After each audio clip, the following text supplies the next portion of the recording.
I just got a package from my grandma in Belgium. She sent me one at the beginning of December for as long as I can remember to celebrate St. Nicholas Day. That's when their traditional version of Santa Claus, Sinterklaas, comes to visit kids and reward the good ones and punish the bad ones. And there's always lots of good stuff in here. There are Belgian waffles, there are speculoos cookies, chocolate, there's lots of chocolate. And then sometimes there's this. This is Zwarte Piet, and that's Dutch for Black Pete, and he's St. Nicholas's traditional assistant. He's the guy who carries all the presents around and punishes all the bad kids. You can kind of think of him like one of Santa's elves, except he is a blackface caricature. Black Pete has painted black skin and big gold hoop earrings and oversized red lips, and he wears colorful Renaissance-era clothing. Throughout Belgium and the Netherlands, people dress up as Black Pete around St. Nicholas Day. This is what that looked like in 1930 in a small town north of Amsterdam, and in 1970 at a local gym, and in 2006 at an elementary school, and in 2014 at a parade. I grew up with this tradition in Belgium. People dressed up as Black Pete, and St. Nicholas would come visit my school and take pictures and pass out candy. But Black Pete is a racist caricature. It's a remnant of the Netherlands' colonial past, and this tradition is now at the center of a heated political debate. It's a bit disturbing to realize that you have enjoyed as a child something that now turns out to be problematic. That's disturbing. And so they said, don't mess with my memories. Those in the Netherlands who defend Black Pete argue that it can't be changed because it's a tradition that's been around forever. The Prime Minister even made this argument when he was asked about it at a nuclear security summit in 2014. Because what I said is that Black Pete is black, and I cannot change that, because the name is Black Pete. This is a old children's tradition, Sinterklaas and Zwarte Piet, Black Pete. And it is not green Pete or brown Pete, it is Black Pete, so I cannot change that. On top of that, you'll hear a lot of people say that the black face paint is okay because it doesn't represent skin color. Instead, it's just soot from the chimney. But historically, neither of those defenses is actually true. Zwarte Piet was originally written as a black slave character, and the blackface tradition was invented fairly recently. Though St. Nicholas folklore had been celebrated since the Middle Ages, there was no slave character involved until 1850, when this guy, a Dutch schoolteacher named Jan Schenkman, wrote a children's book called St. Nicholas and His Servant. The story describes how St. Nicholas visits a Dutch town, rewarding the good kids and punishing the bad kids. But just looking at the original illustrations for the book, you can tell that Black Pete isn't just a white Dutchman covered in soot. He's portrayed as a Moor from Spain, carrying St. Nicholas's heavy loads, wrapping up all the presents, and punishing naughty kids by hitting them with a switch or kidnapping them in a knapsack to take them back to Spain. He's not exactly a pleasant character in this original version of the story. What I remember vividly is the sentiment of being scared. What if suddenly a Zwarte Piet comes out of the chimney when I'm there alone? Terrifying. And the terror of young children who don't feel safe is quite a powerful emotion that really stays with you. If you habituate children to this response to these strange characters with black faces, that's their model of black people.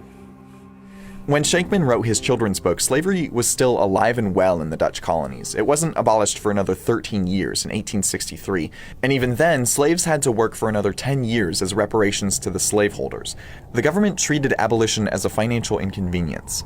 Beyond Dutch history, blackface originated for the purpose of mocking and dehumanizing black people. In minstrel shows in the mid to late 1800s, white actors would use black grease paint on their faces to depict black people on stage. You could watch minstrel shows like this as recently as 1978 on BBC.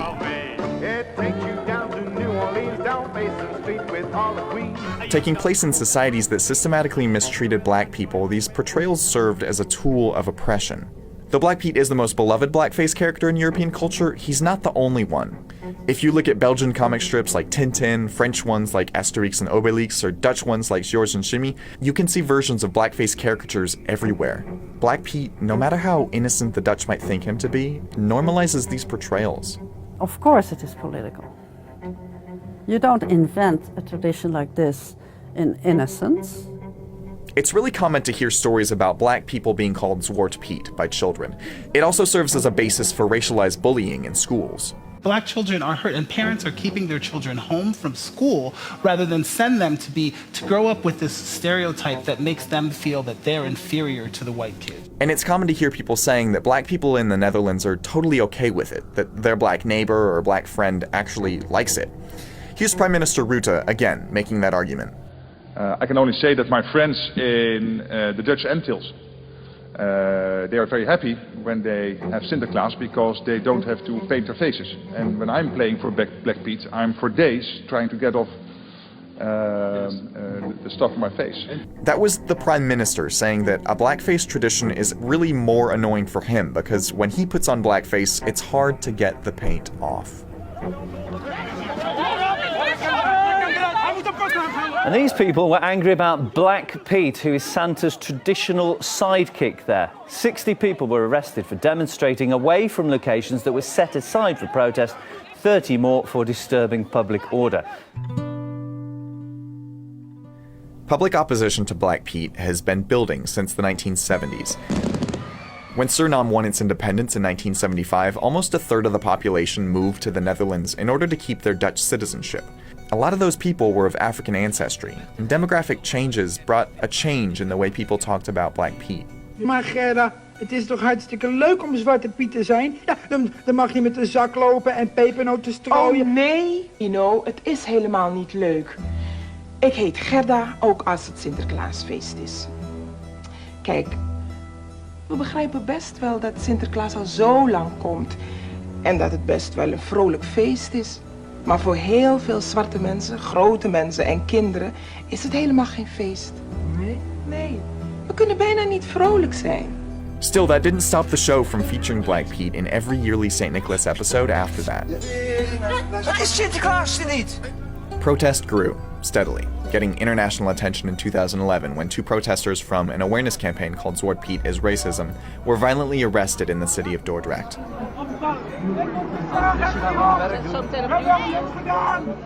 The Dutch National Ombudsman later ruled that the arrest was unlawful, disproportionately violent, and in violation of their human rights. If you have eyes and you have a little heart, you will know that this is wrong. That's Jerry Afriye. He was one of the two protesters arrested. What we are fighting is institutional racism, approved by the government, approved by the police, approved by professionals, approved by schools. Everywhere, this is so much embedded in the whole society that it makes it very difficult to bring changes to it. And everyone is using their power to suppress us. And it's very difficult. Afriye lost his job as a security guard after being arrested at a protest a few years ago, but he's kept showing up to demonstrate. Just a week after we spoke, he was violently assaulted by police again at a protest in the city of Rotterdam.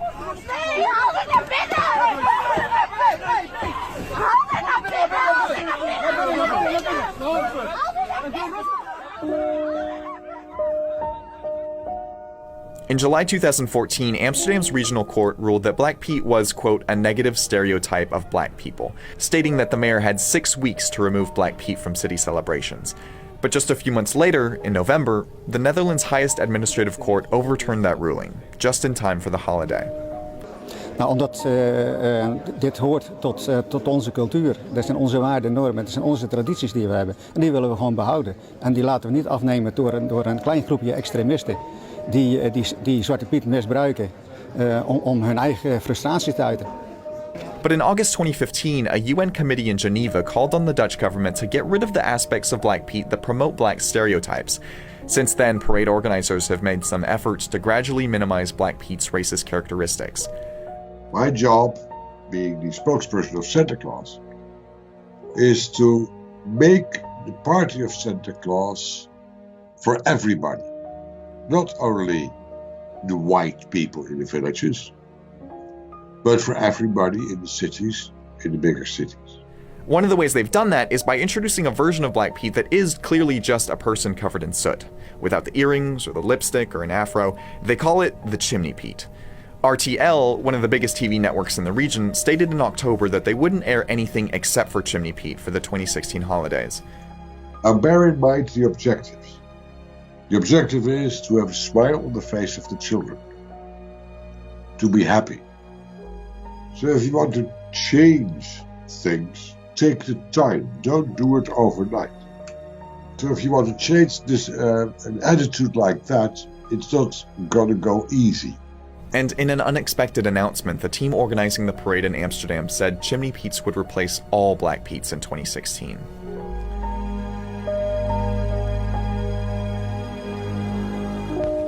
But changing a tradition like this is slow and difficult. Every move away from Black Pete has been met with resistance. A Jamaican researcher on the UN panel was met with a flurry of racist emails after their statement was released. A group in the northern Netherlands that was planning on dressing as multicolored rainbow Pete's had to cancel their plans after getting death threats. And a Dutch contestant at the 2013 Eurovision music competition received racist messages and death threats after she spoke out against the custom. And how could you possibly make this such a big deal? Because they have been trained this way in childhood. People defend the tradition because it was important to their childhood, and they want to pass it on to their children. But understanding the impact this has on children could also be the key to changing public opinion. Just this year, the National Children's Ombudsman released a report arguing that the tradition violates children's rights regarding equal treatment and protection from discrimination. It has tormented a lot of Black people, even children, who start to hate their own skin color, who come home to the parents crying and saying stuff like, I don't want to be Black, it's dirty, people are calling me Swart Pete, that I'm dirty, my skin color, it's very confusing and dramatic.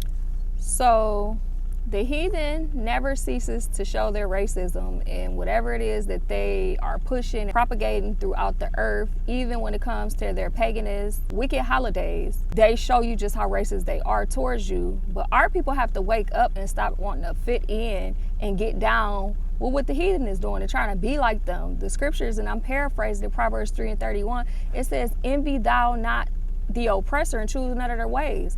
Why are you choosing to celebrate the things that they celebrate and to try to be like them? Because what they're showing you is their Christmas is not a Christmas without a little black slave. A lot of people may not have even known that, when they recreated Santa Claus, they also made him a little black slave named Black Pete. And so this is really like a slap in the face, because during them times when they was creating these pagan holidays, our people was still in slavery. Dang near almost all their holidays that they invented and created, we were still in slavery, y'all. So why is it that we continue to celebrate these wicked, paganist, idolatry, man-worshiping days with the heathen, with our oppressors? We just have to wake up and come up out of Babylon and stop trying to get down with the things that they're doing. But definitely had to share this with y'all. So now, when Christmas come back around, most high willing, we ain't here to see another Christmas because we already gone. This will make you to remember that they created a little black slave for Santa Claus to carry all the presents, to do all the hard lifting, to do all the heavy work, and to punish the bad people. They used a little black slave to do this. So I just had to remind y'all this. Return back to the Most High, keep his law, statutes, and commandments. Shalom.